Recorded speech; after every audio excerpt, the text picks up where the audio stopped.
हो। आपके साथ भी हो। हमारे लिए आज की खुशखबरी मुकद्दस लूका के मुताबिक। ऐ खुदावन तेरी तमजीद हो। उसके 15वें बाब में से।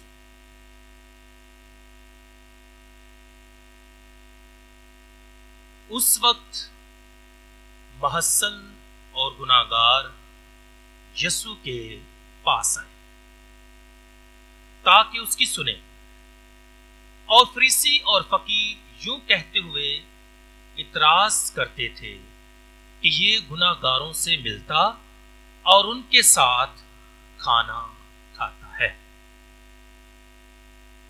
तब उसने उनसे ये तमसील कही कि किसी शख्स के 2 बेटे थे। उनमें से छोटे ने बाप से कहा, ऐ बाप, माल का वो हिस्सा जो मुझे आता है मुझे दे। उसने माल उन्हें बांट दिया। और बहुत दिन ना गुजरे कि छोटा बेटा सब कुछ जमा करके दूर दराज मुल्क को रवाना हुआ, और वहां उसने अपना माल उबाशी में उड़ा दिया। और जब सब खर्च कर चुका तो उस मुल्क में सख्त काल पड़ा और वो मुख्ताज होने लगा। तब उस मुल्क के एक बशिंदे के यहां जा पड़ा। उसने उसे अपने खेतों में सूअर चराने भेजा, और वो चाहता था कि उन छिलकों से जो सूअर खाते थे अपना पेट भरे, मगर कोई उसे ना देता था। तब उसने होश में आकर कहा कि मेरे बाप के कितने मजदूरों को बहुत रोटी मिलती है और मैं यहां भूखा मरता हूं।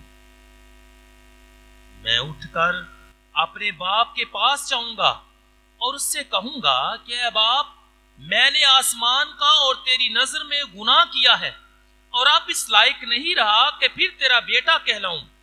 मुझे अपने मजदूरों में से एक की मानंद बना।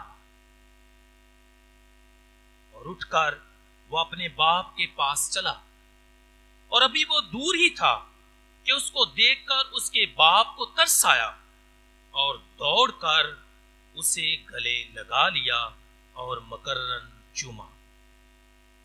बेटे ने उससे कहा कि ऐ बाप, मैंने आसमान का और तेरी नजर में गुनाह किया है और अब इस लायक नहीं रहा कि फिर तेरा बेटा कहलाऊं। मगर बाप ने अपने गुलामों को हुक्म दिया और कहा कि जल्दी से अच्छी पोशाक निकाल लाओ और उसे पहनाओ, और उसके हाथ में अंगूठी और पांव में जूती पहनाओ, और पले हुए बछड़े को लाकर ज़िबा करो कि हम खाएं और खुशी मनाएं, क्योंकि ये मेरा बेटा मुर्दा था, अब जिंदा हो गया है, खो गया था, अब मिला है। बस वो खुशी करने लगे। और उसका बड़ा बेटा खेत में था। जब वो घर के नजदीक आया तो राग और नाच की आवाज सुनी। तब एक गुलाम को बुलाकर पूछा कि ये क्या है। उसने उससे कहा कि तेरा भाई आया है और तेरे बाप ने पला हुआ बछड़ा ज़िबा किया है, इसलिए उसे सलामत पाया। उसने हफा होकर ना चाहा कि अंदर जाए, मगर उसका बाप बाहर आकर उसे मनाने लगा। उसने जवाब में अपने बाप से कहा कि देख, इतने बरसों से मैं तेरी खिदमत करता और तेरे हुक्म के खिलाफ कभी ना चला, मगर तूने कभी एक बकरी का बच्चा भी मुझे ना दिया कि मैं अपने दोस्तों के साथ खुशी मनाऊं। मगर जब तेरा ये बेटा आया जिसने अपना माल कस्बियों में उड़ाया, तो तूने उसके लिए पला हुआ बछड़ा ज़िबा किया। उसने उससे कहा, बेटा, तू हमेशा मेरे पास है और जो कुछ मेरा है वो तेरा ही है, लेकिन खुशी मनाना और शादमान होना वाजिब था, क्योंकि तेरा ये भाई मुर्दा था, अब जिंदा हो गया, खो गया था, अब मिला है।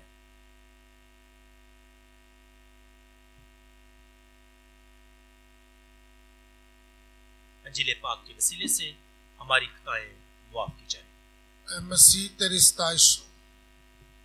मैं उठकर अपने बाप के पास जाऊंगा। मैं उठकर अपने बाप के पास जाऊंगा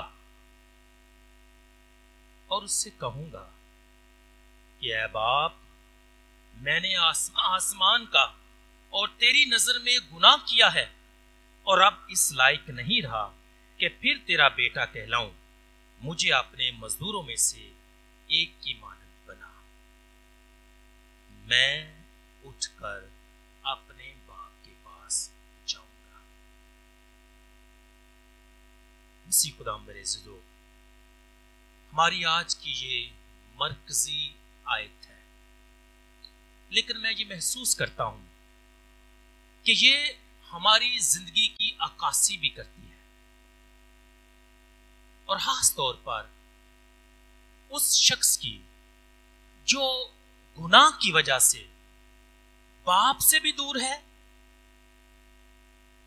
बाप के प्यार से भी महरूम है और बाप के घर से भी दूर है।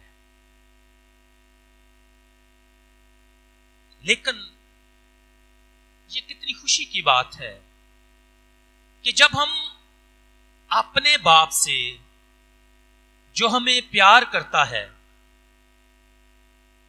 या जब हम उससे दूर चले जाते हैं, तो रियलाइज करते हैं कि we have done wrong, we have made the mistake, we have taken a wrong choice.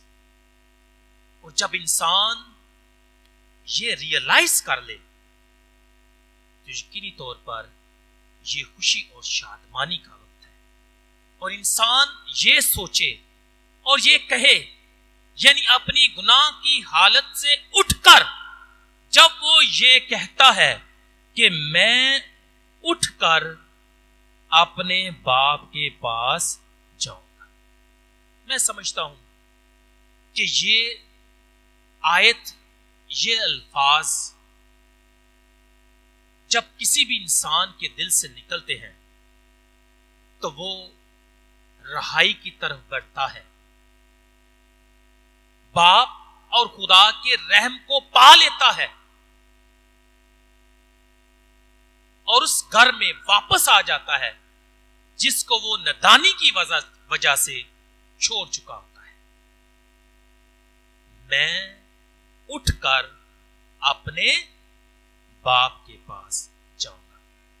मेरी ये दरख्वास्त है कि आप इस आयत को अपने दिल में रखें, इस पर गौर करें और अपनी अपनी जिंदगियों का जायजा। जैसे जैसे हम आज की इस तलावत पर गौर व खौज करेंगे, लेकिन आपने इस आयत को अपने जहन में रखना है और अपनी हालत को भी अपने जहन में रखना है कि मेरी हालत क्या है, मैं खुदावंद के सामने कैसा हूं, या मेरा तल्लक मेरे बाप यानी आसमानी बाप के साथ कैसा है। और अगर वो तल्लक कमजोर है या गुनाह की हालत में हम जिंदगी बसर करते हैं, तो ये लफ्ज बार बार हमें याद करने हैं, इनको जहन में लाना है कि खुदावंद मैं गुनाहगार हूं, मैंने तुझे तर्क किया है, मैंने तेरे हुक्मों को तोड़ा है, मैंने तेरे साथ बेवफाई की है।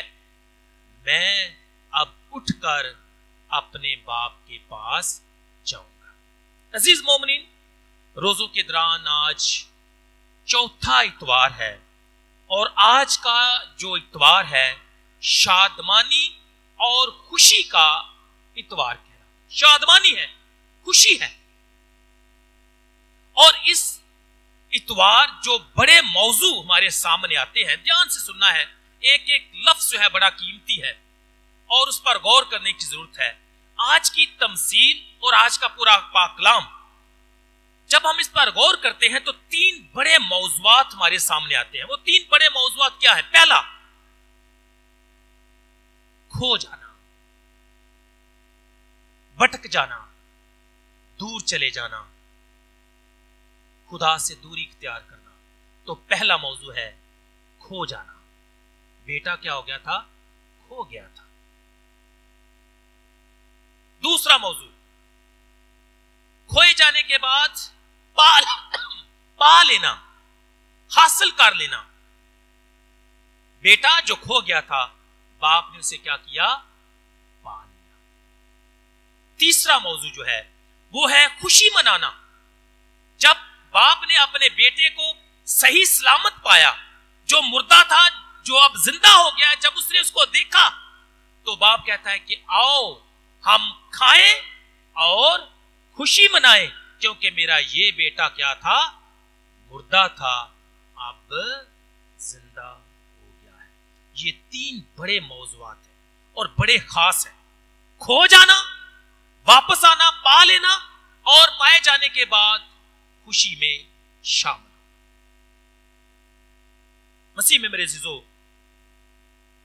आज की जो तमसील है, कहा जाता है कि ये तमसील मुशर्रफ बेटे की जो तमसील है, ये ग्रेटेस्ट शॉर्ट स्टोरी है। ग्रेटेस्ट है लेकिन शॉर्ट है, जिसमें बेशुमार मौज़ूआत जो हैं पाए जाते हैं। तो मैं बाबूजी से बात कर रहा था कि बाबूजी आज की जो तमसील है बड़ी रिच है, इसमें बेशुमार मौजू हैं और बड़ा मुश्किल होता है कि हर एक मौजू को टच किया जाए। तो बुनियादी तौर पर हम चंद एक बातें जो है आज की तमसील से सीखने की कोशिश करेंगे। तो मैंने कहा ये ग्रेटेस्ट स्टोरी है, ये शॉर्टेस्ट स्टोरी है और ये बड़ी पावरफुल है।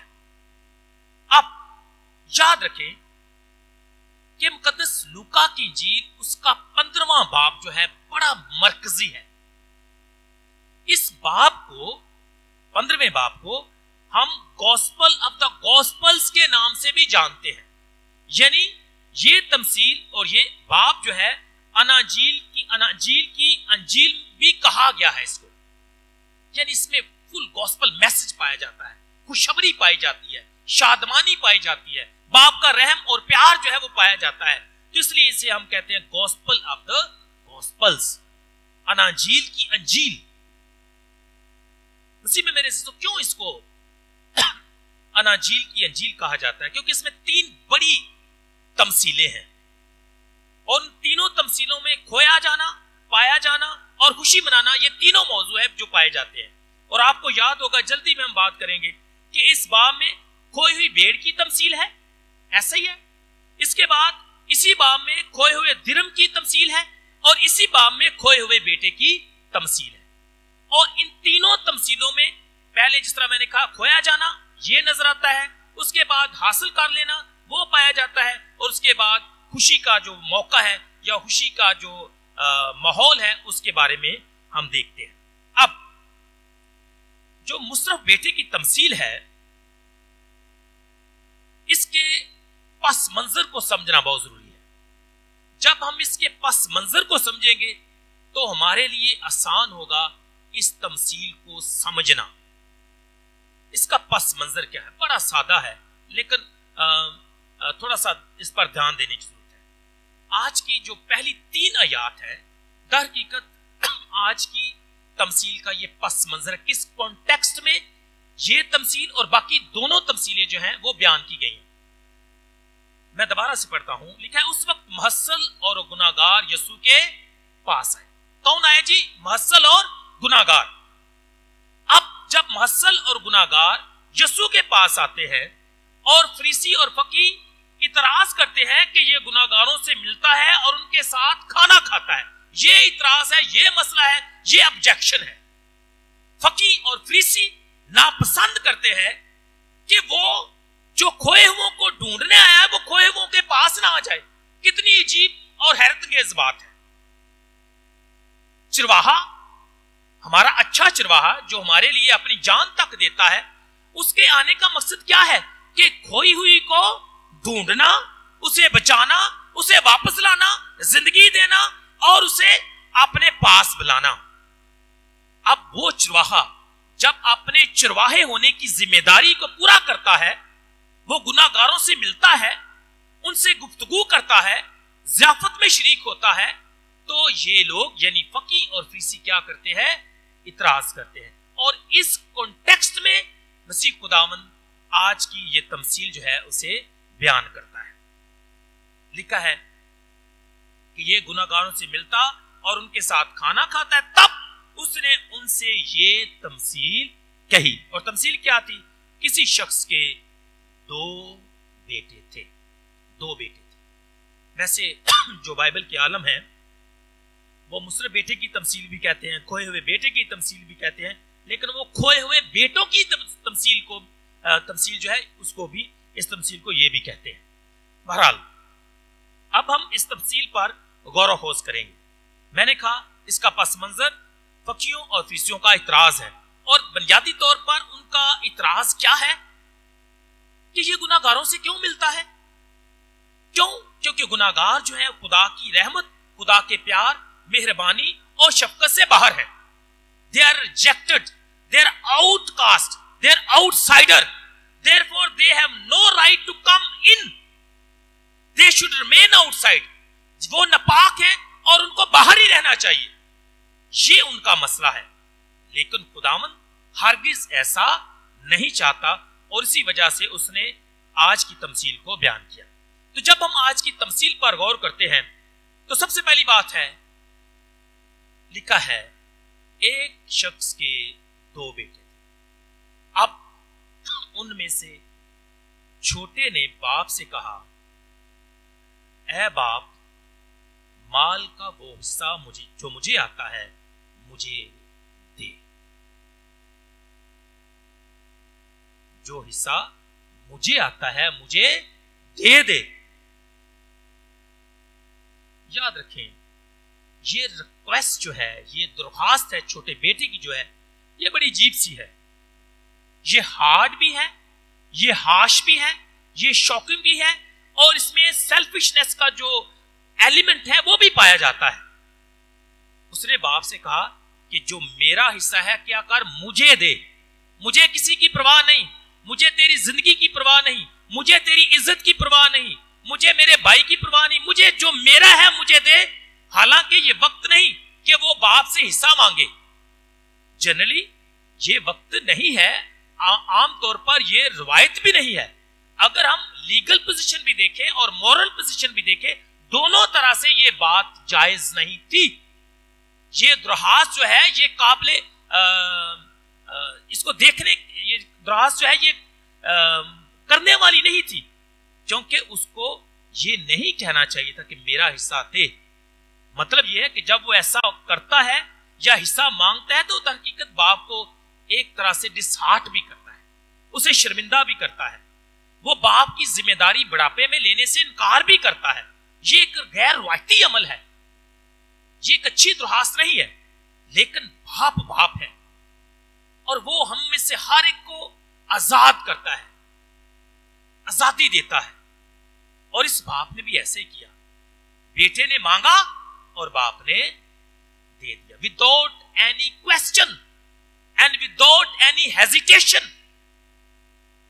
किसी भी सवालों जवाब के बगैर लिखा है कि मेरा जो हिस्सा है मुझे दे।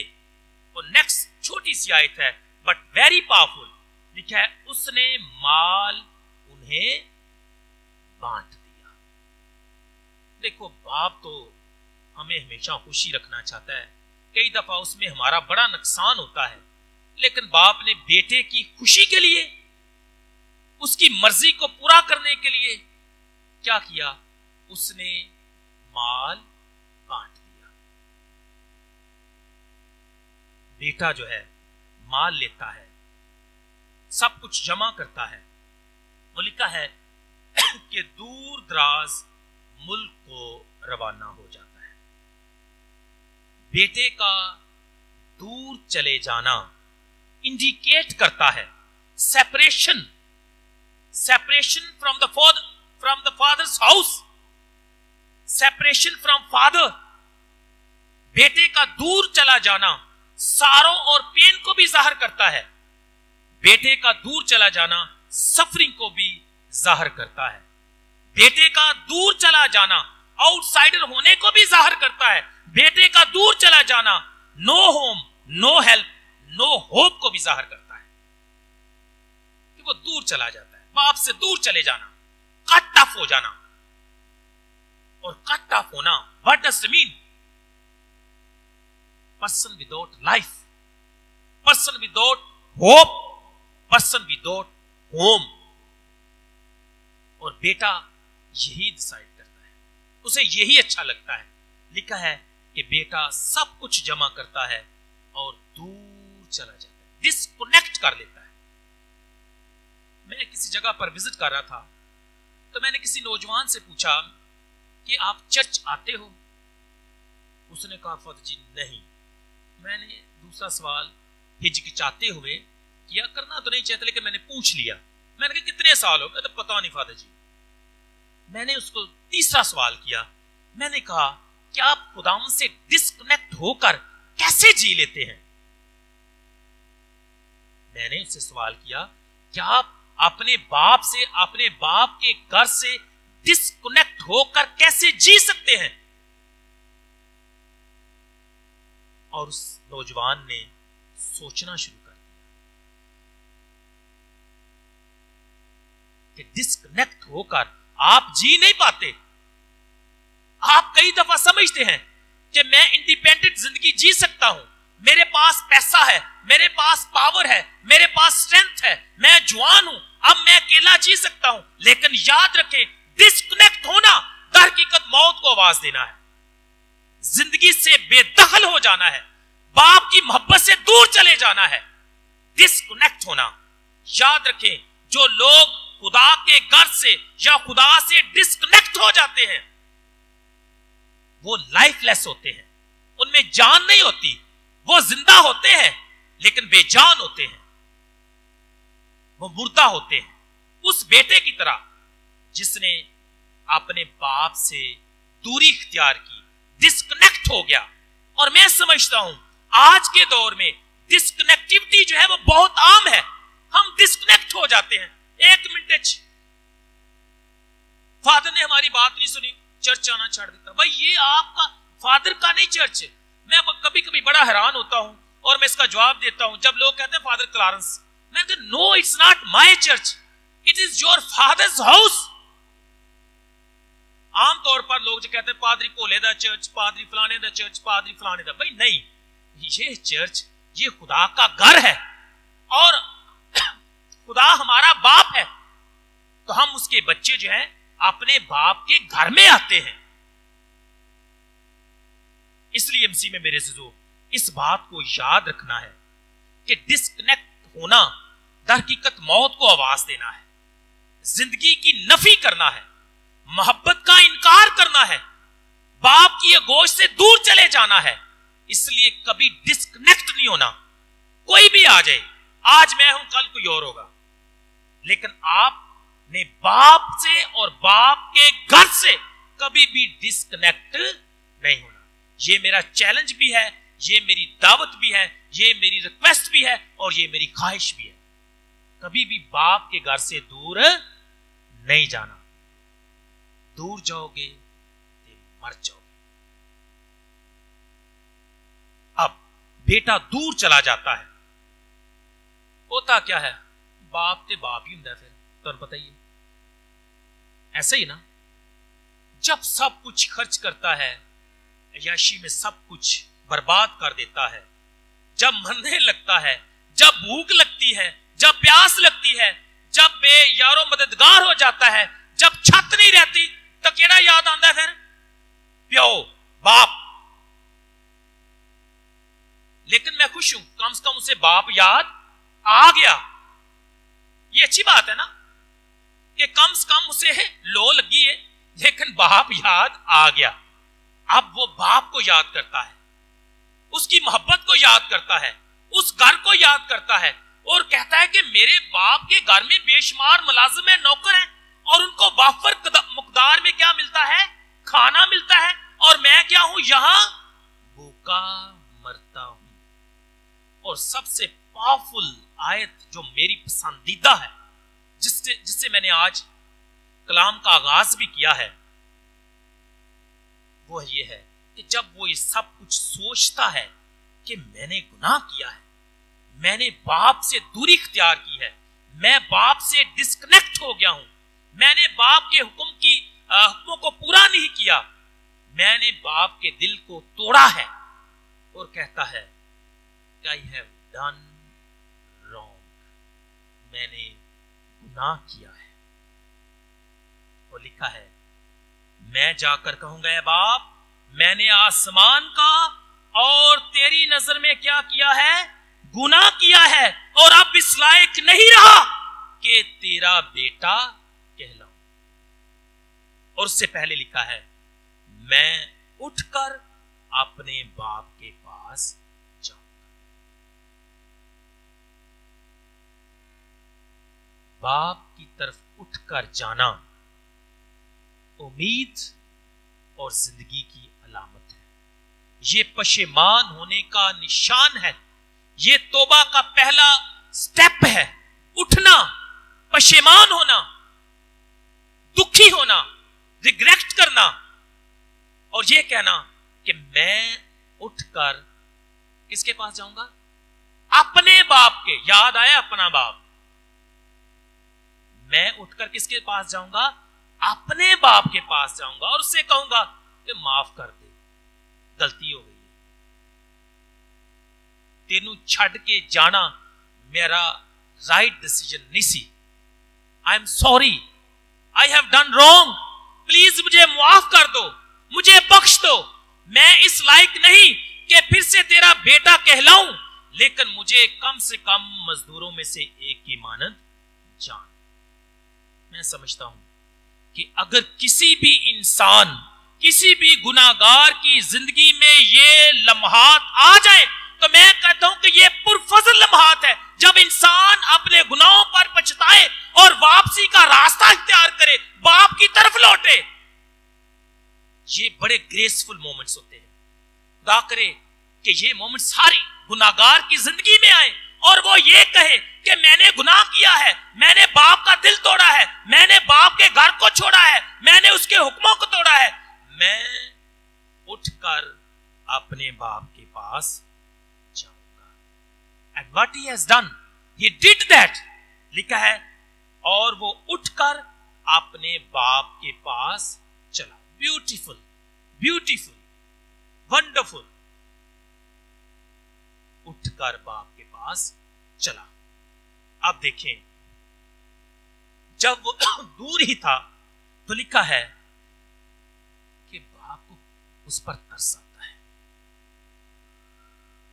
लिखा है और वो उठकर अपने बाप के पास चला, और अभी वो दूर ही था, दूर ही था।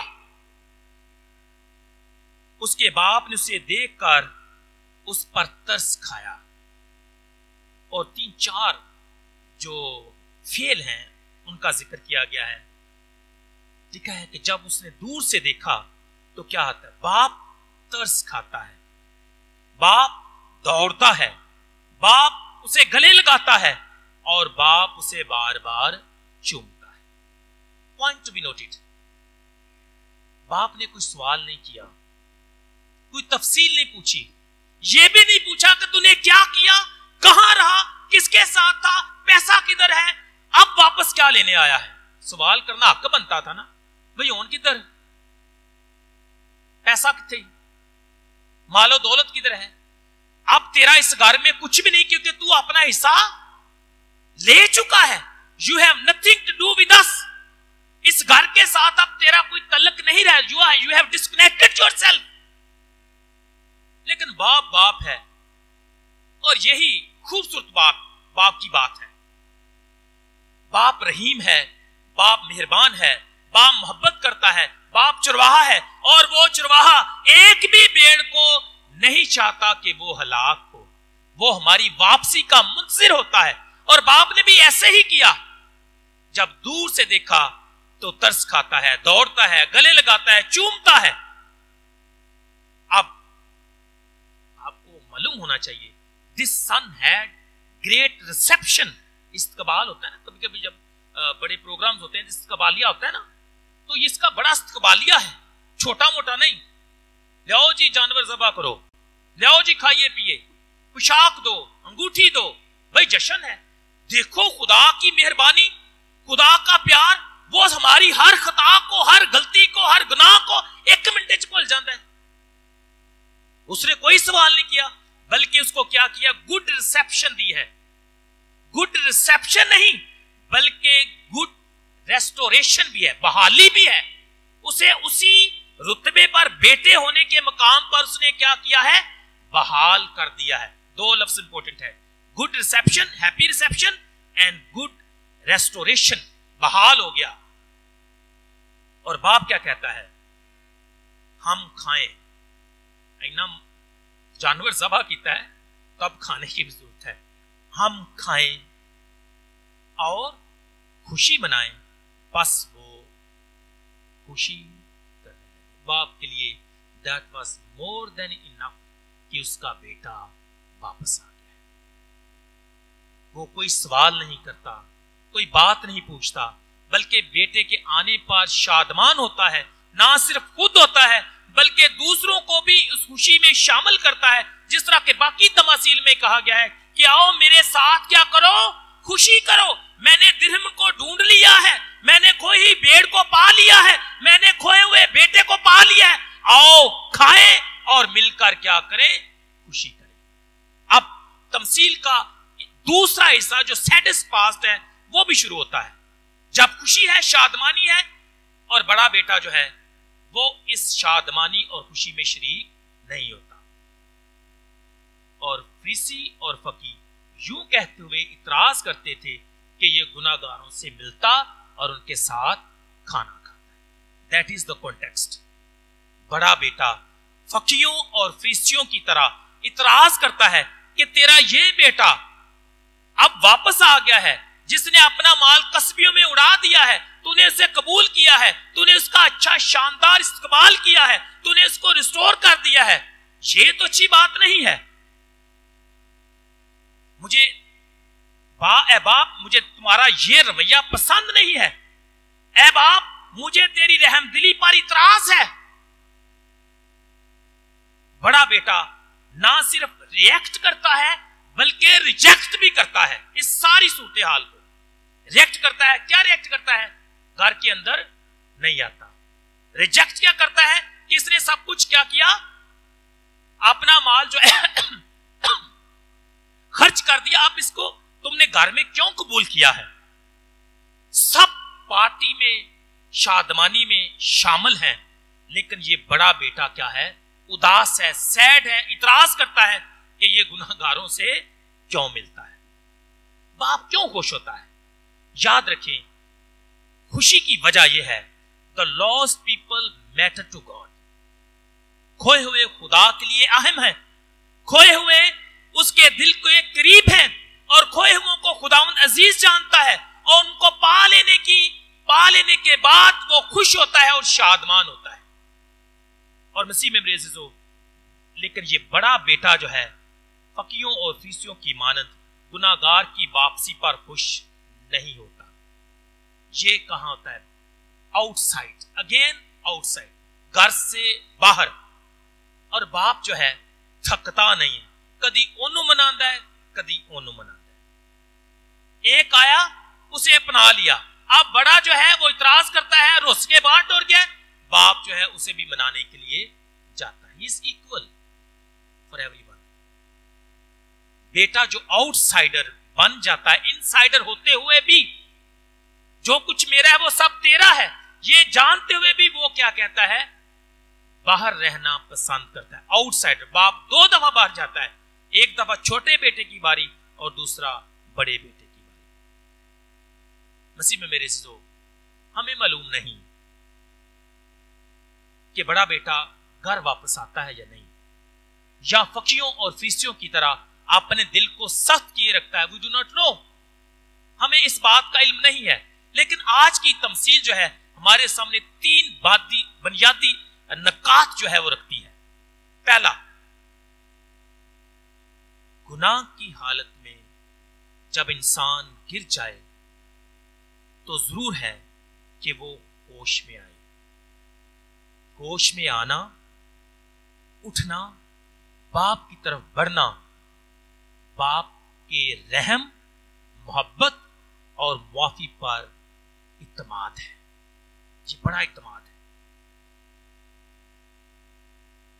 इसलिए जब गुनाह में गिर जाएं तो मायूस नहीं होने की जरूरत, बल्कि उठने की जरूरत है, होश करने की जरूरत है, पशेमान होने की जरूरत है, वापस आने की जरूरत है, इस इत्मीनान और यकीन के साथ कि बाप मुझे घर से दोबारा नहीं निकालेगा। और ऐसा ही होता है, कितना भी हम खुदा से दूर चले जाएं, जब वापस आते हैं बाप वैसे का वैसा ही होता है, उसका प्यार भी वैसा होता है, उसकी शफकत भी वैसी होती है, उसका बर्ताव भी हमारे साथ वैसा होता है। हमारे दिल में खटका होता है कि उन्हें ना कोई गालियां कर दे प्यो, लेकिन बाप को याद भी नहीं होता। अब हर गुनाहगार को ये दावत है कि वो लौटे, वो वापस आए, वो बाप से रुजू करे। वो डिस्कनेक्ट होकर जी नहीं सकता, अब वो कनेक्ट करे अपने आप को। मैं उठकर अपने बाप के पास जाऊंगा, क्योंकि बाप रहमदिल है, क्योंकि बाप प्यार करता है, क्योंकि बाप माफ करता है। दूसरा नुक्ता, जब भी कोई गुनाहगार वापस आता है, रिपेंट करता है, वापसी का रास्ता इख्तियार करता है, तो हमें उस खुशी में शरीक होना है जो बाप की खुशी है। बाप खुश होता है ना जब कोई गुनाहगार वापस आए, तो हमें फकीरों और फरीसियों की तरह, बड़े बेटे की तरह इतराज नहीं करना, बल्कि हमने उस खुशी में शामिल होना है। तीसरा और आखिरी नुक्ता, कि खोए हुए जो लोग हैं उनको वापस लाने में हमने उनकी मदद करनी है, उनको बाप के घर की तरफ लाना है।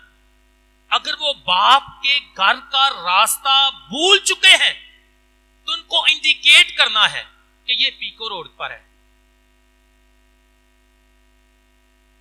उनको बताना है कि सुबह 3 बातें होती हैं। बाप के घर को जो भूल चुके हैं, जो इस रास्ते को भूल चुके हैं, जो बाप की जानब आना भूल चुके हैं, हमने उनकी क्या करनी है? मदद करनी है। बाप के घर में आने के लिए भटके हुओं को खुदावंद के घर में लाना है, दर हकीकत अपने बाप के घर में लाना है, क्योंकि मिलाप कराने की खिदमत हमारे सुपुर्द की गई है। यह आज की दूसरी तलावत का पैगाम है। यह हमारी बुलाहट है, यह हमारा फर्ज है, यह हमारी जिम्मेदारी है कि हम क्या करें? भटके हुओं को क्या करें? खुदावंद के पास लाएं। फॉर एग्जाम्पल, अगर हम बहुत बिजी हैं, हम ऐसा नहीं कर पाते, तो कम से कम जब वो वापस आए तो उनकी वापसी में रुकावट ना हो। कई दफा एवं ही ऐसी रुकावट पैदा कर देने, लो हुण आ गया चर्च, जो मरन वाला हो गया सी, हुण बीमार है ना तो आ गया, हुण बच्चे छड़ गए ने तो आ गया। भाई लेट हिम कम। मुझे और आपको क्या मालूम कि वो खुदावंद को कितना अजीज है? मुझे और आपको क्या मालूम कि उसने कितना पशेमान होकर खुदावंद की तरफ वापसी का रास्ता इख्तियार किया है? वो therefore we should not judge, we should not react, we should not reject। हमें इतराज करने की जरूरत नहीं है। ये खुदा का और उसका मामला है। जब खुदा का और उसका मामला है तो हमें बीच में आने की क्या जरूरत है? हाँ, खुश होने की जरूरत है, ये हम कर सकते हैं। लेकिन कई दफा आज के मुआशरे में आज का इंसान करता क्या है? रुकावट बनता है, डिस्करेज करता है, लेने रोज रखने शुरू कर देते हैं। होने नु खुदा याद आ गया। मसीह में मेरे अज़ीज़ों, ये मनफी रवैया है जिसे आज की तमसील हमें तर्क करने की दावत देती है। इसलिए मसीह में मेरे अज़ीज़ों, आए आज दुआ करें। सबसे पहले तो मैं कहता हूं कि बाप के लिए खुदा का शुक्रिया अदा करें। क्योंकि हम जैसे भी हैं, खुदा हमें फिर भी प्यार करता है। हम कितनी भी दूर चले जाएं, जब वापस आते हैं तो सब कुछ वैसे का वैसा ही होता है। ये खुदा की मेहरबानी है, ये खुदा का प्यार है और उसका रहम है, ये उसका फजल है कि वो हमें हमेशा प्यार करता है। वो हमेशा माफ करने के लिए तैयार है, वो कबूल करने के लिए तैयार है। तो आए इस खास फजल का रोजों के मौसम में फायदा उठाएं, वापस आएं, बाप के घर की तरफ लौटे। यही दर हकीकत वो जगह है जहां हमें जिंदगी और सुकून और खुशहाली मुयस्सर हो सकती है। मैं कभी कभी महसूस करता हूं जब हम बाहर जाते हैं, अच्छे से अच्छा घर हो, अच्छे से अच्छी हॉस्पिटैलिटी हो, जब अपने घर में आते हो तो सही सुकून उदों ही आंदा है ना। तो जिथे दिल करदा खजल होके आ जाओ, सुकून उदों ही मिलेगा जो बाप दे घर आओ। That's my experience. आप भी तजर्बा करके देखें। अगर सुकून लेना है, अगर आराम चाहिए, अगर हकीकी मोहब्बत चाहिए तो बाप के पास आ जाए। वक्त हमारे पास है, दावत भी है और बाप भी बाहें फैलाकर हमारा मुंतज़िर है। मसीह खुदा के सीने से आमीन।